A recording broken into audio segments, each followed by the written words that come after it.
Today, we're going to talk about what has been my most used landscape photography lens over the past year or so.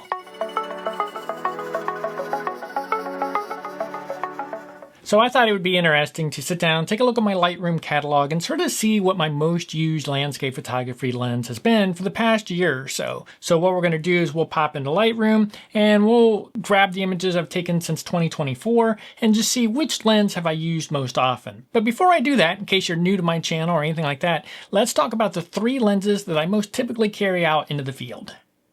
So the 3 lenses I carry most often with me when I'm heading out into the field on a landscape photography trip are essentially come down to the Nikon 14 to 30mm lens. This is a great lens, small lens. It packs down nice and small, very friendly on the filter size, taking an 82mm. So it's an f4 lens all the way through, which works just fine for landscape photography. For me, it's a better fit than the Nikon 14 to 24, which is just a much bigger lens, heavier lens. So this is what I use for my wide angle lens. I've been super happy with it, and it fills that wide angle spot. Moving up from there, we move into this 24 to 120mm lens, and this is really pretty much what I've settled on in this spot. It's a nice and flexible lens. I like that it goes from 24mm all the way to 120. I find it saves me a few lens changes. A lot of the waterfall scenes I like to photograph where 24 to 70 doesn't get quite long enough, and the 120 sort of keeps me from having to switch lenses quite as often. So it's been a very versatile lens.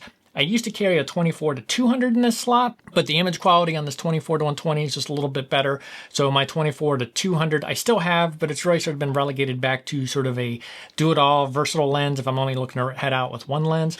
So the 24 to 120 fits my mid slot. And then my often talked about Nikon 100 to 400mm lens. This is a focal length I've been trying to get used to for some time, and I think today is going to show that I've probably gotten used to it. But I've carried some form of a longer telephoto lens over the years. I've carried a 70 to 300 from Tamron. Then I had a Sigma 100 to 400mm, which I've done some videos about.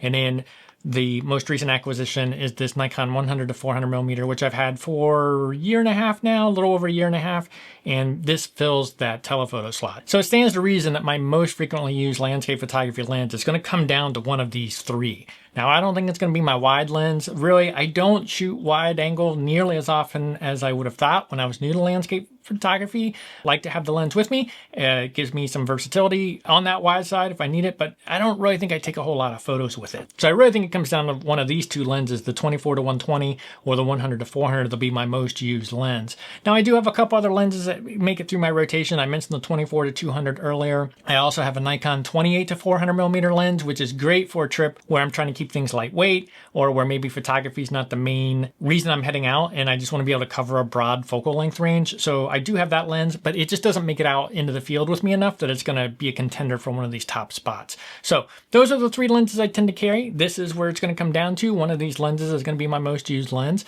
And how we're going to determine that is we're going to jump in the Lightroom, take a look at some of my past images, and we'll figure out which lens I used most often. Then we're going to talk a little bit about why I think that is the lens I use most often. Okay, so I've got Lightroom open here, and one of the handy little features Lightroom has is once you have everything in here, it has all of your images, and you can search on all sorts of metadata and things like that. So I tend to organize my images by putting them into this landscape images folder over here. So what I'm going to do is I'm going to go through and select the dates that have 2024 or 2025 as the year I took the photo. So I know I said my past year, it's going to be more like a year and a half. Just doesn't make for such a great, exciting video title. If you say a year and a half, a year just is a little cleaner.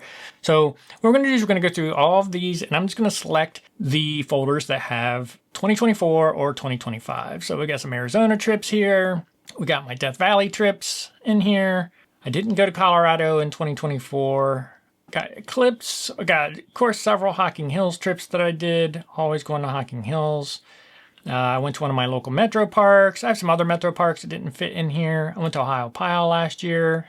Got several Great Smoky Mountain National Park trips. And, of course, a West Virginia trip in there. So that gets me pretty much where I've been over the past year, year and a half, and I've selected several images. So from here, I can do Control F, Command F, and I can come up here and look at the metadata, and one of the ones is lenses. So I can come up here, and I can see how many images I took with each one of these lenses. So that 1430, that wide lens I talked about, I had 455 images taken with it. And then I've got my 2470, which I must have had out on occasion, and that was 32 images. But we can see here we got the 24 to 120, which I said is one of my main carries. I took over 2,600 images with that particular lens. Then if we come down here to the 100 to 400, which is another one of the ones that's in my main normal carry, 3,400 different images. So you can see I sort of came down, if we look at this around here, we're around 400 plus images with the wide angle lens, 2,600 images with the 24 to 120, and then almost 3,500 images with the Nikon 100 to 400 millimeter lens. Now, 4 years ago or so, I would have been pretty surprised to see that. I would have said I would have been more 24 to 120, the standard mid-range a lot more. And probably even more images with the wide angle lens. I feel like I used to use it more, and I've sort of gravitated away. And I've done some videos talking about how I've started to teach myself to see in this 100 to 400 millimeter focal length. And I'll link to some of those down in the description below. But really, I'm not that surprised that this 100 to 400 millimeter lens is the one I use most frequently for my landscape photography. So let's just sort of scroll through here. I'm just going to highlight, these are just the 100 to 400 images. We'll just do a quick scroll. As you can see, these are close-ups. These are zoomed in patterns, textures. Here I am out in Death Valley with zoomed in shots across huge expanses of landscape to isolate what I want.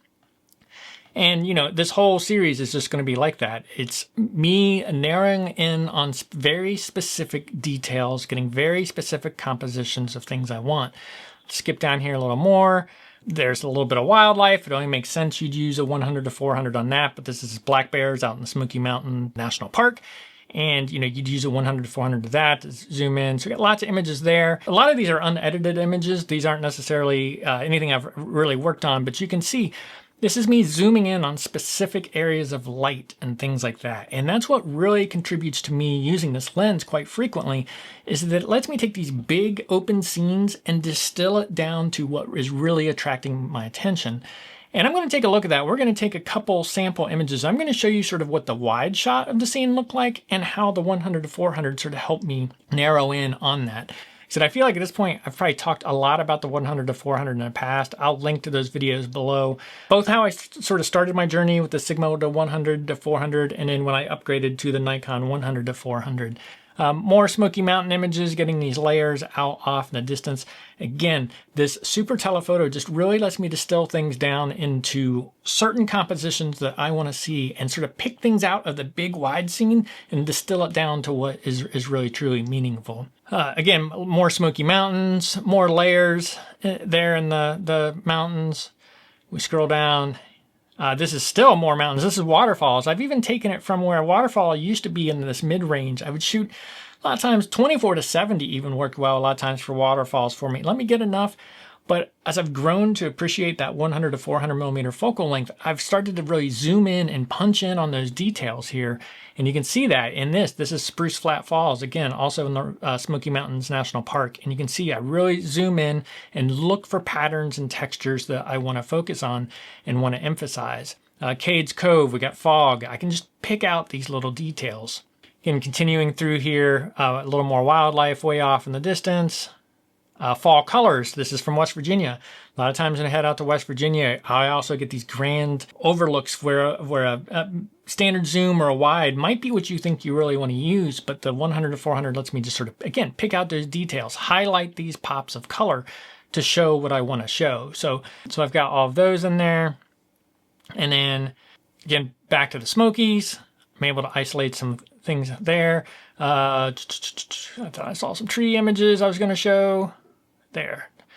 These tree images, this is again a case where what I wanted to emphasize was the structure of the tree trunk, the leaves, and the 100 to 400 really lends itself well to that. Again, lots of Smokies pictures. A lot of these weren't edited. It was just watching changing conditions, so there's lots of pictures. Start to get into my spring trip. Again, using that super telephoto to isolate what I want to see and what I want to show, as opposed to using a more standard zoom lens like a 24 to 120 or something like that. Again, highlighting the specifics of the tree, the flowering dogwoods, the whole little bit there.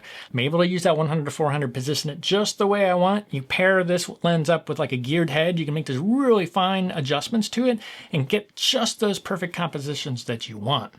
Fog, clouds moving over the ridges and elements like that. More layers out in the Smokies. So again, this is something I've talked about many times on this channel, how I think moving to this 100 to 400 millimeter focal length, or if you're a Canon user, a 100 to 500 millimeter focal length, I feel like as a landscape photographer, you start to become more in tune with nature, and you go from wanting to show off these grand scenes that when you first get out doing landscape photography are what attracts your attention. But you start to become more in tune with things and see those finer details, and you're better able to make sense of them. And the 100 to 400 helps you make sense of them by isolating those compositional elements and going from there. So what I'm going to do is I am going to pull these images into a little collection, just a handful, not all of them by any means. Obviously, we have over 3,000 images, but I have a few key examples I want to show you of how it allowed me to take a wide scene and turn it into sort of something a little more interesting, a little more compositionally aware. There's nothing right or wrong with any of these. It's just sort of to demonstrate why this 100 to 400 is really a great tool out in the field. So let me get those moved over, and then we'll come back and take a look at those sample images. Okay, so I've pulled 3 different scenes into Lightroom, and we're going to compare. What I've got here is I've got one image taken with my 100 to 400 millimeter lens where I really sort of isolated what I wanted to show, and I've got a wide angle image of it from probably the 24 to 120 in most cases, because a lot of these were Vista oriented, so the 24 120 worked. And I'm just going to show you what it allows you to do. Again, as we go into this, there's nothing wrong with the wide angle grand scene shot.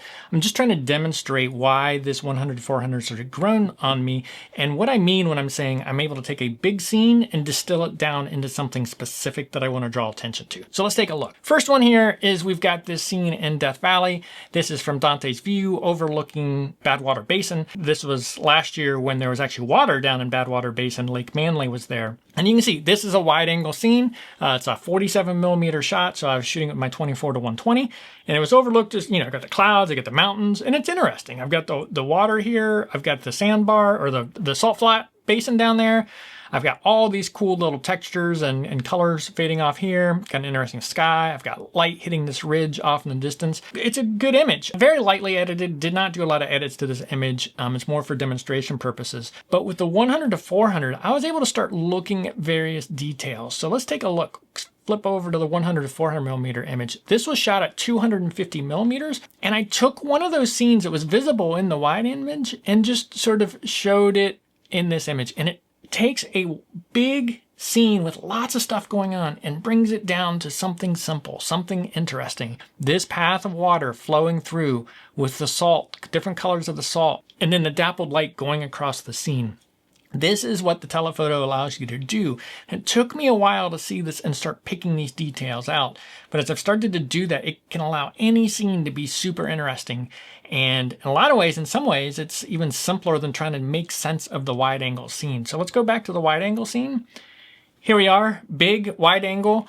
And I got all sorts of stuff going on. Again, a little more editing on this, and it can be a very cool and interesting image. Nothing wrong with the image, but I took the 100 to 400 and I was able to take, in this section right around here, I'm guessing, I was able to zoom in 250 millimeters and get this interesting image out of it. I actually prefer this zoomed in image over the big scene, but I think it's very helpful for showing the context of what was going on in it.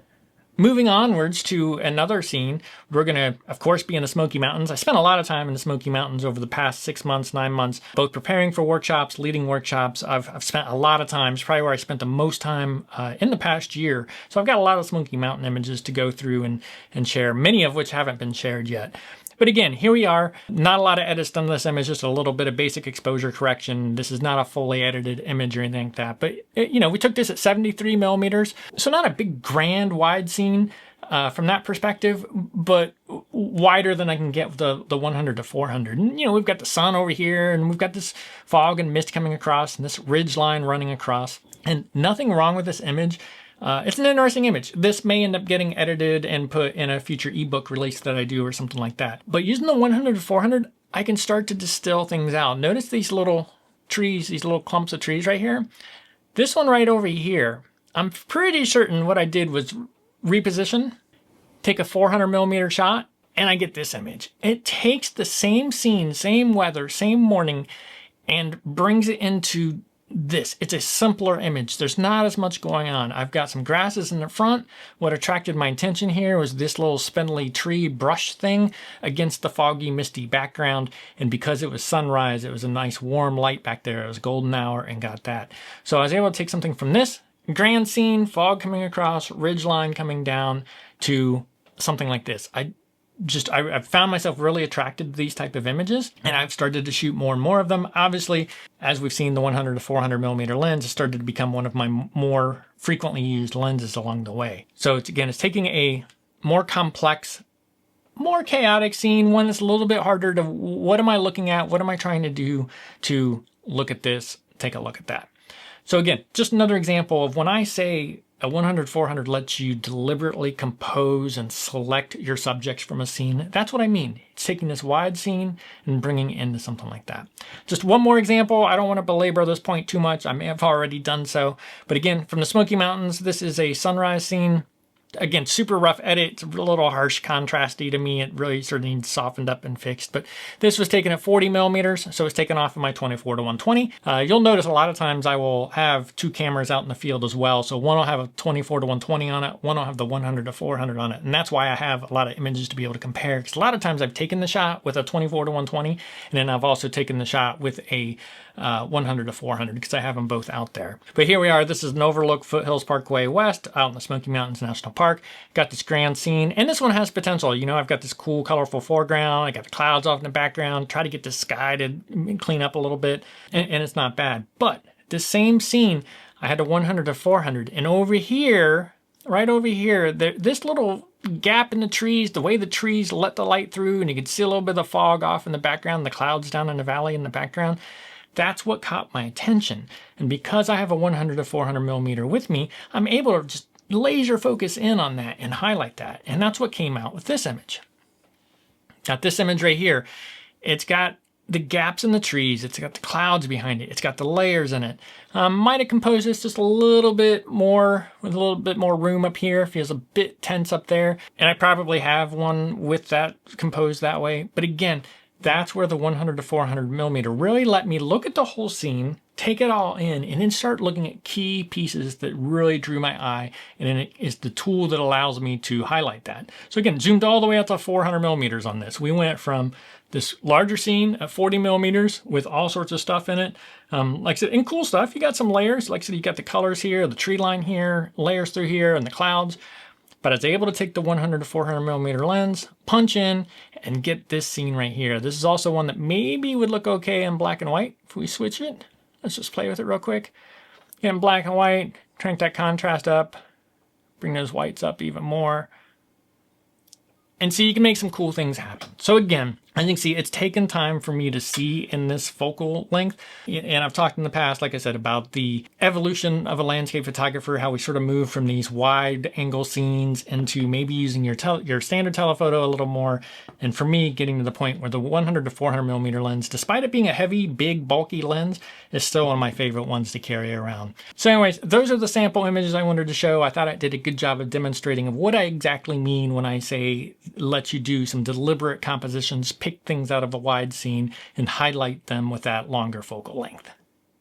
So really, I think that the 100 to 400 millimeter lens is my most used lens. Would have surprised old me from a couple of years ago that became the case, because I've talked in many a video about how I was trying to teach myself to see in this lens. When I first got this lens, not this particular one, but the Sigma 100 to 400, I'd leave it home sometimes because it was too heavy to carry around and I just didn't think I would use it enough. So I've really come a long way.